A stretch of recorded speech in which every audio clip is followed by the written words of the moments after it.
अगर आपको सोने के जेवरात खरीदने होते हैं तो अलग अलग शहरों में सोने की अलग अलग कीमत के सबब जेवरात की कीमत भी अलग अलग देनी होती है, लेकिन केरला अब ऐसा नहीं होगा।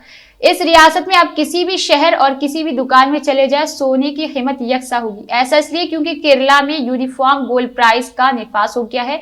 इसके साथ ही केरला मुल्क की ऐसी पहली रियासत बन गई है जहां यूनिफॉर्म गोल्ड प्राइस नाफिज हुआ है। काबिल जिक्र बात यह है कि यूनिफॉर्म गोल्ड प्राइस नाफिज होने के बाद अब केरला में सोने की कीमतें बैंक शरह के मुताबिक ही तय पाएगी। इसके तहत सोने के जेवरात सभी शहरों की हर दुकान पर यकसा कीमत में ही फरोख्त हो सकेंगी। लेकिन सबसे अहम बात यह है कि ये उसूल सिर्फ 916 की शिफाफियत वाले 22 कैरेट सोने पर ही पायज होगी, यानी इससे कम कैरेट वाले सोने की कीमत अब भी केरला के अलग अलग शहरों में अलग अलग होगी।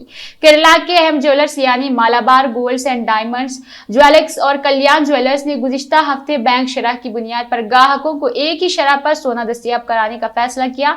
बाजरे के सोने की खरीदो फरोख्त के मामले में केरला हिंदुस्तान में अव्वल मुकाम पर है और यहाँ पर सबसे ज्यादा सोने की खरीदारी होती है।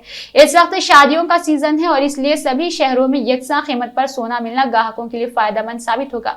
बहरहाल India Boolean and jewellers association की जानिब से भी इस बात की जानकारी दी गई है कि सोने की यकसा शरह शुरू करने वाला केरला मुल्क की पहली रियासत है। इससे कबल केरला में one India one gold rate policy को लेकर गुज़िश्ता हफ्ते मालाबार ग्रुप के सरबराह MP अहमद ने कहा था कि यह कदम रियासत भर में गोल्ड कस्टमर्स के मफादात की हिफाजत करने और कीमतों में शिफाफियत लाने में मदद करेगा।